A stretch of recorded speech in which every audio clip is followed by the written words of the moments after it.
Welcome to the Financial Flossing Podcast with Ross Brannan, guiding dental professionals to a brighter future. Ross Brannan is a financial advisor who knows it's not just about your teeth. He helps dental practice owners protect and maximize today's cash flow to plan for tomorrow's cash needs. Find him at rossbrannan.com. On the show, he brings together experts to help dental professionals looking to make smart money decisions to grow their income, turn their retirement goals into reality, and improve their lives. And now, here's your host, Ross Brannan. Welcome to the show. My guest today is Dr. Emmanuel Ngoh of the Augusta Endodontic Center. Dr. Ngoh has been serving the dental needs of patients in the greater Augusta area and other pockets of the world through his mission outreach for over 20 years. Between his dental school years and returning to academia to earn his Endodontic Specialty Certification, Dr. Ngoh was in private practice as a general dentist for 4 years as the founder of the Augusta Endodontic Center. He feels blessed by the opportunity to care for the endodontic needs of patients in the greater Augusta area. Dr. Ngoh, welcome to the show.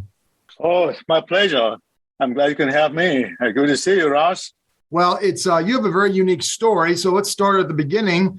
You are originally from Cameroon. So how did you end up in the United States? That's a long story. Let's make it short. I flipped a coin and I found myself in the United States. No, I'm just joking. Because you had a chance. You almost went to Italy, right? Oh, you're right. You're right. You know, I came to the United States just to pursue my dream to become a dentist. I had a chance to go to Italy to study medicine, but I turned it down for two reasons. Just because I felt like maybe medicine is, I had to deal with blood. I don't want to deal with blood. And again, I had to go to Italy. I would have to study the Italian language. So I chose the United States. So you came to the United States.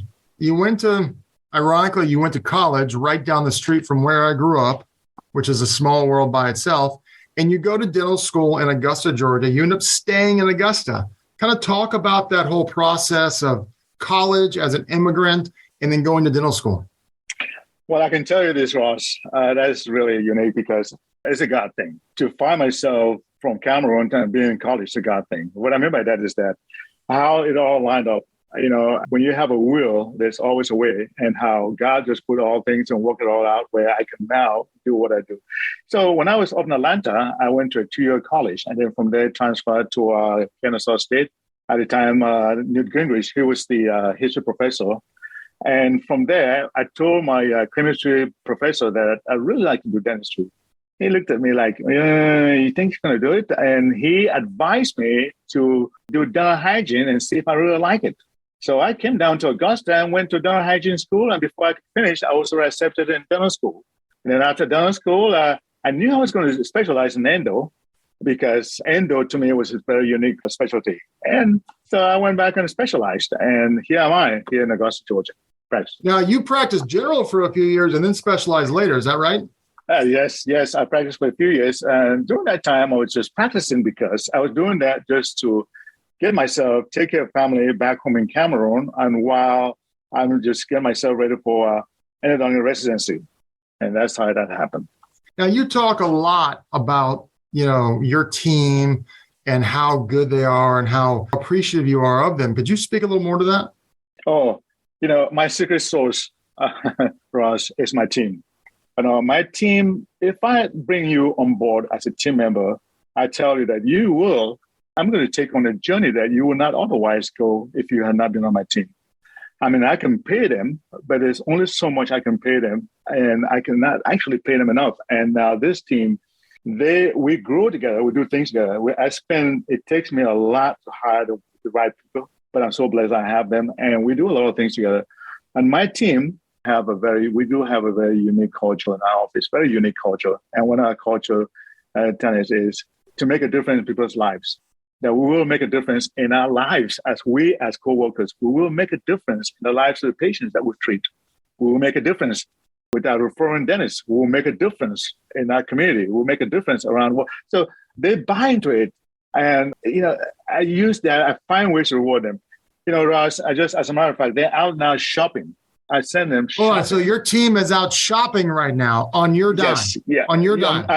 I paid them, each of them had $500 surprise. How many of them?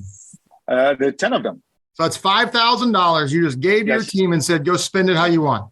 Yes, I had a limousine pick them up and just took them to the mall, and they can do the things that they do to make me number one. It's amazing. So they're not jumping ship to the other guy across town who says I'll pay more. I'm not worried about that because they were not. Actually, I tell them this, Ross. This is funny.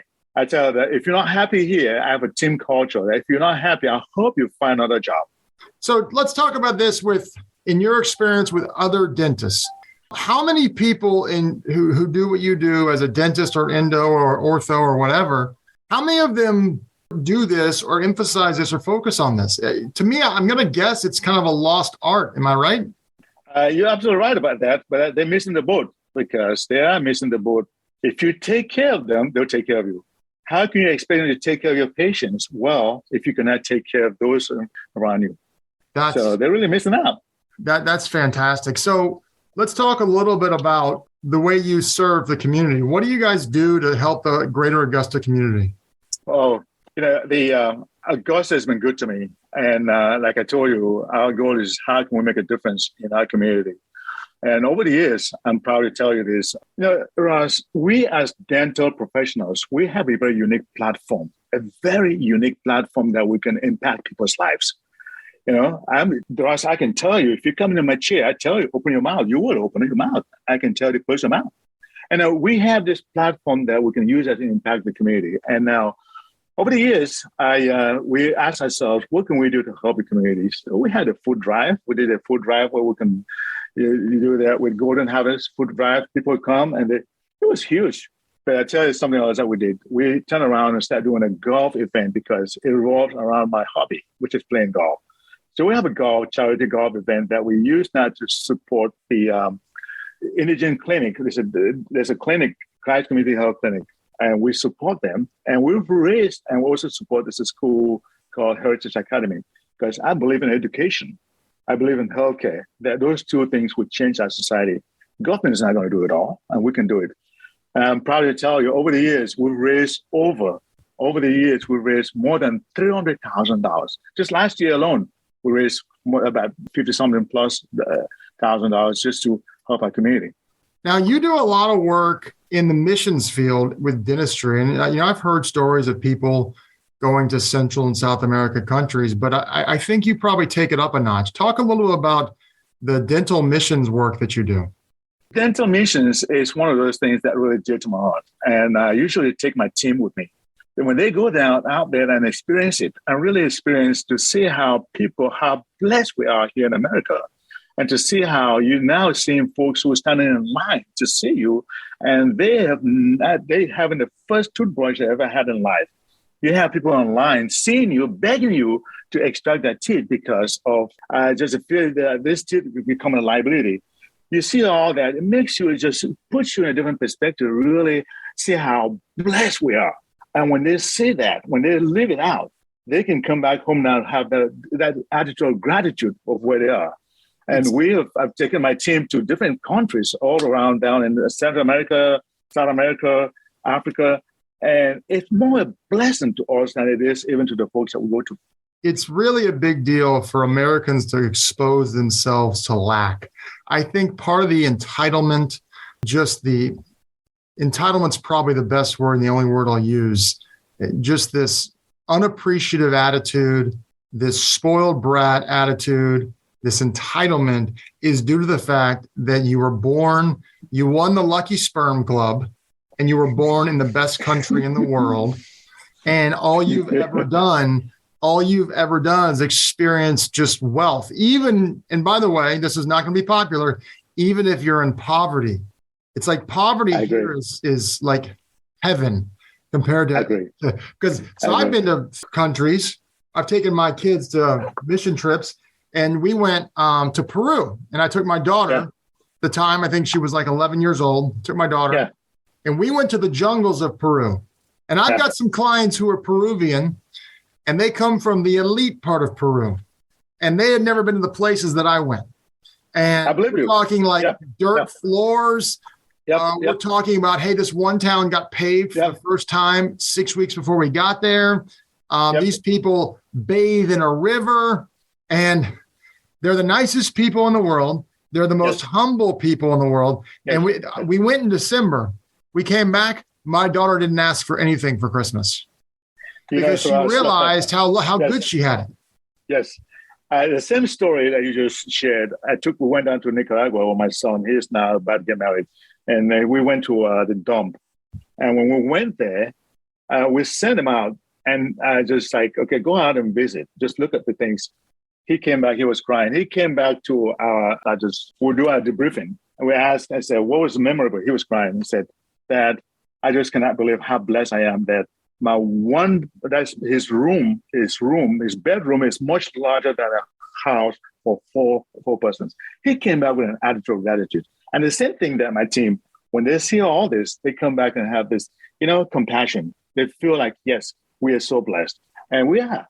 I think, like what you said, it's just that I encourage dentists, if you have an opportunity, just go out, take it, take your team, your life will be changed. It's more for me. I reap the benefits more than those folks that I go to. I mean, it's a skill set that you have. You could serve a very underserved community. And my wife took my daughter to South Africa and Mozambique, and they're in the garbage dumps in Mozambique. People are basically living in them, looking for food in them, and it's not a pretty sight. It's not a pretty sight at all.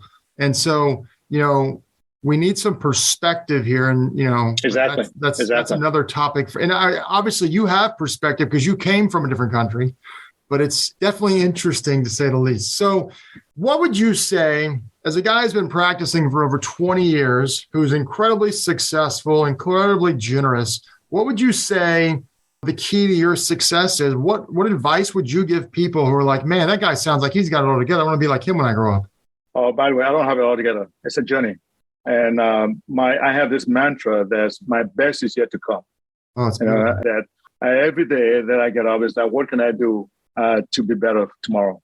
And my advice I give to young dentists is this: that stay humble and stay hungry. Stay humble and stay hungry, and just realize that all what we have here is a gift. All we have is a gift. And look at patience. This is it. Somebody asked me this question about this, and I said, what makes me so different from most practitioners around me is that we look at the patient. This patient has this patient is very unique. And we're not just treating the tooth, but we're treating the exact patient, because you don't see a tooth that just comes into your office. A person happens to have that tooth, that happens to have a disease. Do not just try to treat the disease, try to treat the patient. Well, that's right. Treat the root cause, not the symptoms. Exactly. And get to know your patient. For example, if you're smoking, you have lung cancer, you stop smoking. Exactly. And sometimes I think we're in a society right now where it's a quick fix. We look at things more, it's like, why we look at say, just give me a pill, let it go away. No. Go down, just peel the layers, and you'll find out that, what? Every person has his personal story that they're telling you. The reason why their jaws are so shrunken, the reason why their teeth are cracking, there's a reason why all this is going on. And if you start peeling out, you can now address the root cause of some of that. If you start peeling the layers out, you can now finally connect. Sometimes they tell you things that they like for you to hear, or they want you to hear, but not the real thing. So the more you get to talk to them, the more you get to know them. Like I said, we do not treat strangers in my practice. I spend time to know who you are. Well, and the reality is you need to, because you're about to start drilling because you're doing a root canal. Well, but I tell you, I also, I've been so blessed, so blessed beyond in a way that, and I always say it, the community has been so good to me, and the patient is so rewarding, and how they treat us, reward us in this community is just amazing. So if you were to talk to somebody who's getting ready to graduate dental school, what advice would you give them? Oh, Ross, that's a good question, because it was just the other day I was reflecting on that question. Now I'm about to talk to this new graduates, because I was invited to talk to some of the new graduates, and I said, what should I tell them? And I was thinking about it, and one of the things I would tell them is that I want you to just have this delayed gratification. Slow down on that big house. That's not just for dental students. That's for everybody. Yeah. But also, like I said earlier, just be hungry and be humble. You know what? To take this path of excellence, you're never going to get there, but you're going to get better along the way. And then I'm just a copycat. I'm who I am because people just like you, people bless me. Find good mentors. Find good coaches. the coaches are ones that make the difference. If you don't have any coach in your life, people who can look at you and tell you and direct you, why try to reinvent the wheel? Just find good coaches. They cost money, but you get a good return on investment. And lastly, just invest on yourself. Invest in this continuous education. That's big. So if your listeners were like, hey, I want to talk to the guy, I want to pick his brain, how can they get in touch with you? Yeah, Ross, I'm not overly excited about, if you're going to talk to me about picking my brains, better people out there who can pick, you can pick their brains better than me. But if you want to do missions, we're going to go on a mission trip. Oh yeah, you can call me. We will. And the name of my practice is Augusta Endodontic Center, and AugustaEndo.com. AugustaEndo.com. And you'll find us, and we can connect, and I can take you on one of my trips. And you go typically how many times a year? Well, so I usually go now just once, but times I go twice, but just once. Where's your next place? Where are you going next? This year, this is the only year in the past 22 years that I'm not going on a trip. So do you know where you're going next year? Yes, Nicaragua. Okay, nice. Yes. Well, that's great. Well, Dr. Ngoh, this has been a very enlightening conversation. I really appreciate your time today. Well, Ross, I really appreciate you. I know you're doing what you do, and just do what you do and putting messages out there. But again, just wish you the best, and thank you. You've been listening to the Financial Flossing Podcast with Ross Brannan. This has been another episode of Financial Flossing with Ross Brannan, guiding dental professionals to a brighter future. If you liked what you heard, consider subscribing wherever you listen to podcasts. For more on Ross Brannan, visit rossbrannan.com. This podcast is for informational purposes only. Guest speakers and their firms are not affiliated with or endorsed by PAS, Guardian, or North Florida Financial, and opinions stated are their own. Ross is a registered representative and financial advisor of Park Avenue Securities, LLC, PAS, OSJ, 3664 Coolidge Court, Tallahassee, Florida, 32311, 850-562-9075. Security products and advisory services offered through PAS, member FINRA, SIPC. Financial representative of the Guardian Life Insurance Company of America, Guardian, New York, New York. PAS is a wholly owned subsidiary of Guardian. North Florida Financial is not an affiliate or subsidiary of PAS or Guardian. Arkansas Insurance License Number 1613-9032. California Insurance License Number 0L10073. 2022-145234. Expires 1024.